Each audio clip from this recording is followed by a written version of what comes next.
என்னென்னமோ பிரியாணி செஞ்சு சாப்பிட்ருப்போம். ஆனால் இருந்தாலும் அந்த மட்டனை வச்சு பிரியாணி செஞ்சு சாப்பிடும்போது தான் அதோட டேஸ்ட்டே வேறு லெவலில் இருக்குங்க. ஒரு சில இடத்துல சாப்பிடும்போது அந்த பிரியாணி ரைஸில் மசாலா பார்த்திங்கன்னா ரொம்ப கம்மியாக இருக்கும். ஆனால் இன்றைக்கி நம்ம மசாலா அதிகமாக வச்சு ஒரு சூப்பரான மட்டன் பிரியாணி தான் ஒன்று பண்ண போகிறோம். எல்லாம் ஆட்டுக்கறியாக தான் நம்ம எடுத்து வச்சுருக்கோம். ஒரு 3 விசிலில் நல்லா வெந்து வந்துடும். கொஞ்சமாக மஞ்சள் தூள், மிளகாத்தூள், உப்பு, இஞ்சி பூண்டு பேஸ்ட்டு, அதோடையே கொஞ்சமாக தண்ணி சேர்த்துட்டு ஒரு 3 விசில் விட்டு மட்டும் எடுத்து வச்சுக்கலாம். ஒரு 5 நிமிஷம் இல்லை ஒரு 10 நிமிஷம் அதுக்கப்புறம் நம்ம மசாலாவோட நல்லா வேக விடுவோம். 3 விசிலில் நல்லா வெந்து வந்துடும். ஏன்னா நம்ம எல்லாம் ஆட்டுக்கறியாக வச்சுருக்கோம். ரைஸ் பார்த்திங்கன்னா 1 கிளாஸ் ரைஸ் தான் எடுத்துருக்கோம் சின்ன கிளாஸுக்கு. அதாவது 2 பேர் சாப்பிட்ற மாதிரி தான் எடுத்துருக்கோம். ஒரு 3 விசில் வந்துருச்சு. தனியாக குக்கரை எடுத்து வச்சிடலாம்.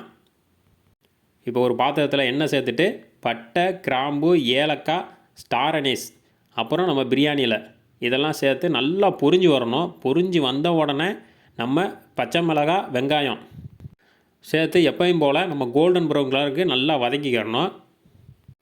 மசாலா அதிகமாக வர்றதுக்கு நம்ம வெங்காயமும் தக்காளியும் எக்ஸ்ட்ரா சேர்த்துருக்கோம். அப்புறம் இஞ்சி பூண்டு பேஸ்ட்டும் கொஞ்சம் அதிகமாக தான் சேர்த்துருக்கோம்.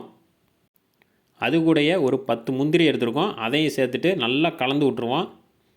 பிரியாணி நல்லா டேஸ்ட்டாக வரணும்னா நம்ம ரொம்ப பொறுமையாக பண்ணணும் பிரியாணியை. அப்போ தான் நம்மளுக்கு டேஸ்ட்டை நல்லா எடுத்து கொடுக்கும். வெங்காயம்லாம் நல்லா கோல்டன் ப்ரௌன் கலருக்கு வந்துடுச்சு.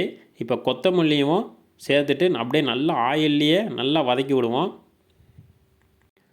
புதினா வச்சுருக்கோம், அதையும் சேர்த்துட்டு அதையும் நல்லா ஆயிலில் ஒரு 10 செகண்ட்லேருந்து ஒரு 15 செகண்ட் அப்படியே நல்லா ஆயிலில் வதக்குவோம்.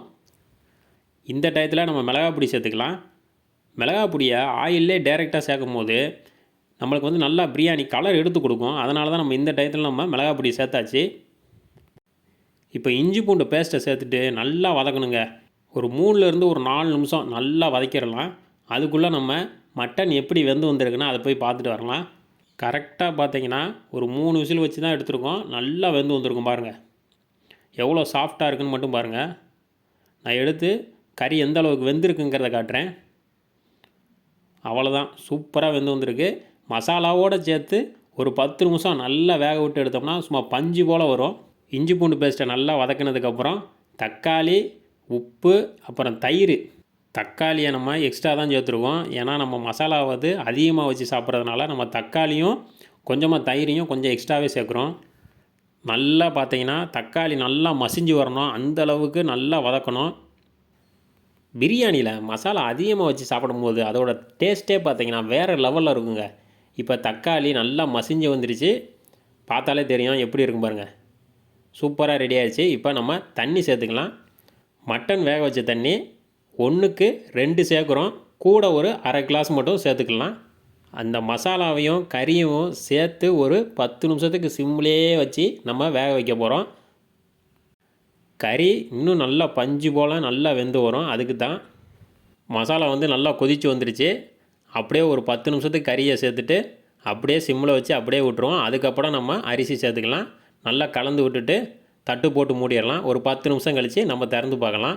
இந்த மாதிரி கறியை மசாலாவோடு சேர்த்து ஒரு 5 நிமிஷமோ 10 நிமிஷமோ நல்லா வேக வைக்கும் போது மட்டன் ஃப்ளேவர் வந்து நல்லா பிரியாணிக்கு எடுத்து கொடுக்கும். அதான் நம்ம இந்த மாதிரி வேக வைக்கிறோம்.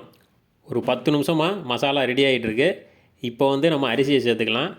அரிசியை சேர்த்துட்டு நல்லா கலந்து விட்ருவோம். பார்த்தாலே தெரியும் அந்த எண்ணெயெல்லாம் தெளிஞ்சு அப்படியே மேலே மிதக்குது பாருங்கள். மட்டனோடு சேர்த்து கொழுப்பு இருக்கும் போது அது பிரியாணிக்கு நல்லா டேஸ்ட்டாக இருக்கும். இப்போ லாஸ்ட்டாக பார்த்தீங்கன்னா கொஞ்சமாக புதினா வச்சுருக்கோம். அதை சேர்த்துட்டு நல்லா தட்டு போட்டு மூடிடலாம். ஒரு 2 நிமிஷத்தில் நல்லா கொதித்து வந்துடும். இப்போ தட்டை திறந்துட்டு நல்லா கலந்து விடணும். அரிசியும் தண்ணியும் நல்லா ஈக்குவலாக வந்தோடனே நம்ம தம் போட்டுடலாம்.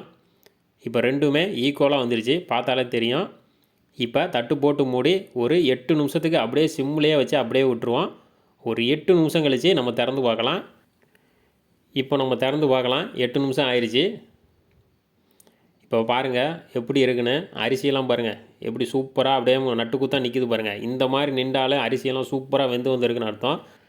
எடுத்த உடனே நம்ம வந்து பிரியாணியை கிளறி விடக்கூடாது. நம்ம ஒரு 10 நிமிஷம் கழித்து பிரியாணி கிளறி வரணும். அதுதான் நம்மளுக்கு அரிசி உடையாமல் முழுசாக வரும். பிரியாணியில் எவ்வளோ மசாலா இருக்குது பாருங்கள். இந்த மாதிரி செஞ்சு மட்டன் பிரியாணி சாப்பிட்டு பாருங்கள். வேறு லெவலில் இருக்கும். பிடிச்சிருந்தால் சப்ஸ்கிரைப் பண்ணுங்கள்.